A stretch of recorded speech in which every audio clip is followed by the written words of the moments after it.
wool farms became twice as fast, and we got a bunch of new copper stuff plus tons of game changes. Hello there, Ray here. We got a brand new snapshot today. This is 25W32A, and this will be for the upcoming 1.21.9 update, with its full release probably coming out near the Minecraft live event. We got new copper torches. These are made with a stick, a coal, and the copper nugget. Copper nugget finally has a recipe, and you can switch this out for charcoal. This will always make 4 torches, just like normal torches. And when placed down, look at these things.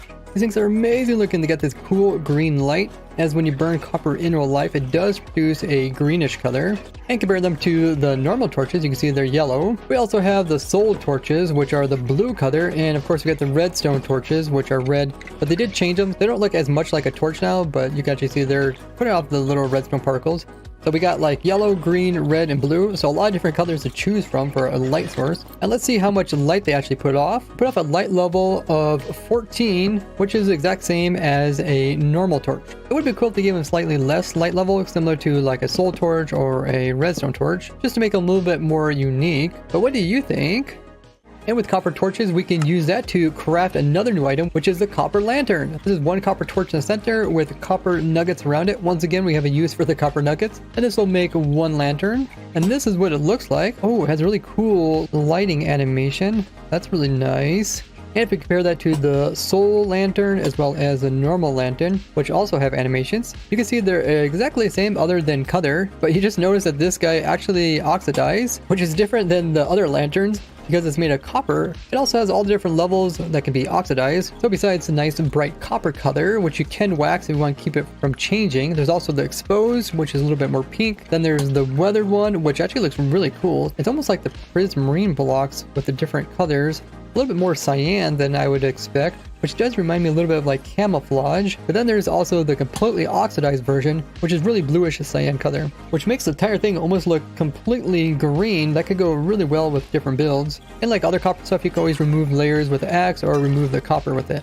And each of the lanterns put off the same level of light. But do you think the light level should go down as they get more oxidized, similar to copper bulbs?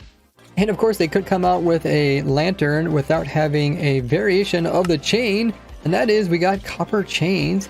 Once again, we got the copper nuggets and a copper ingot in the center. And that'll make one chain. But this does mean that the normal chain item is now called iron chain. Although its official name is still called Minecraft chain, which is going to make the lanterns look amazing by placing them underneath of it. Look at that. That is really cool. And it can also oxidize over time unless you have it waxed. You can see this is exposed, this is weathered, and this is oxidized. Of course, you can put them vertically or horizontally. But my oh my, that actually looks really nice. It almost looks modded with all the different variations. But just like how we have iron chains and iron bars, we also got now copper bars to go along with the copper chains. And using 6 ingots will produce 16 bars. Let's take a look at them. Oh yeah, they are very coppery and they're kind of small, which would be great to fit them in different types of copper-based builds. And if you compare this to the other ones, yeah, they're pretty much exactly the same, just more of an orange color. And here's the exposed one, and then we got the weathered as well as the oxidized ones. Look at that. Yeah, it's definitely coming together. There's gonna be so many options for color variations when it comes to these kind of smaller blocks. It'll be so cool to see what builders come up with these.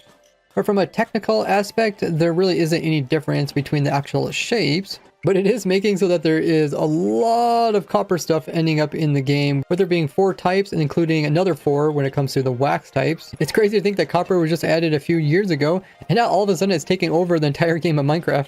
I don't know if that's a good thing or a bad thing, but let me know what you think. The copper trapdoor recipe got upgraded. Instead of needing a total of 6, it only needs 4 copper ingots in order to make a trapdoor. This makes it similar to like a iron trapdoor, where wooden trapdoors still take a total of 6, but they also do provide you 2 rather than just 1. They also made it so that all the copper golems will drop as an item when they are mined up. Let's go ahead and break this down with our fist, and you actually get it back. You don't need a special tool. And they also can now get broken down just by pushing them with a piston, when before you just couldn't move them whatsoever. But now this could be another way to break it down. But this doesn't help with my copper golem statue farm, as when it comes to summoning these guys, they do produce this copper chest, which does have to be removed. So you still need some explosions in order to make a farm with these guys. There's also a parity bug between Java and Bedrock. In Bedrock Edition, these guys will freeze after about 8 seconds of being summoned in. But on Java Edition, they take 7 hours in order to freeze, even if they are completely oxidized, which definitely seems like a bug. They should make it so that when you summon them in by hand, they freeze much quicker compared to a completely cleaned off one. That way you can still get the statues really easily. You don't have to wait like 7 hours plus 7 hours plus 7 hours plus 7 hours in order to actually get to freeze. And of course, if you don't want them to freeze, you can always put wax on them. But do you think they should freeze sooner than later? They also changed the way the items are sitting on the shelf. Instead of being in the center, they're actually sitting on this little ledge here. That does make sense, but it's a little bit harder to see them. I mean, they are really small items to start with, and them being in the center, I felt like it just seemed more balanced. But for people that are doing something aesthetically pleasing, it makes more sense that stuff is actually sitting on the shelf so they can make like little houses with shelves and stuff on it. Sheep wool farms now produce twice as much wool. There was actually a bug that's been in the game since 1.17 where they accidentally made it so that sheep couldn't eat grass very fast. This makes wool sheep farms more efficient now, and I also just did a tutorial on my super compact and simple yet efficient wool sheep farm here. You guys can check that out and build it in your worlds. And you can find this one as well as every other one in the game in Minecraft, as I'm trying to design an automatic farm for everything in the game, and it's all in this huge spreadsheet, which I have linked in the description. Speaking of the farm everything spreadsheet, this also keeps track of all the different items in the game Minecraft, and we officially reached 1,500 main items in the game. This mostly has to do with all the copper variations that they've been adding in recently. They removed a cool trick that's been around since 1.15. If you come into your controls here and you go to your sneak and switch it to toggle, now when you tap your shift, you'll automatically be crouching. The cool thing is you could open up like your inventory and be organizing it, all while your player is constantly sneaking. This allows you to stay hidden because when you're sneaking, your name tag doesn't show up above you, which is really useful if you're doing some type of minigame where you're hiding from players. But they finally removed this today. So now as soon as you open your inventory, your person will automatically uncrouch. But by them changing this, it means that it's no longer in parity with Bedrock Edition, because in Bedrock Edition, you can actually toggle and be crouching while in your inventory. Do you think this should be in the game? Since 1.20, dragon eggs could actually, when they're teleported, teleport above the world build limit, causing them to instantly vanish so that you would end up losing your dragon egg. So you won't have to worry about losing your dragon egg if you happen to teleport it near either the top of the world build limit or the bottom of it. With spawn chunks being removed last snapshot, there's more dependency on the ender pearl chunk loading, and they fixed a bug related to that. So normally if you would die with an ender pearl that is floating in the air, it will automatically delete it. But if you have a game rule changed on your world, which is called ender pearls vanish upon death, if you set this to false, then when you die, you don't have to ever worry about chunks unloading. But the problem was that this was not actually working. It was still causing these chunks to unload. Now you can keep things permanently loaded even upon death, but you do have to turn this game rule on. Otherwise, if you want these chunks to stay loaded, you don't want to die, and you want to make sure your player is always online.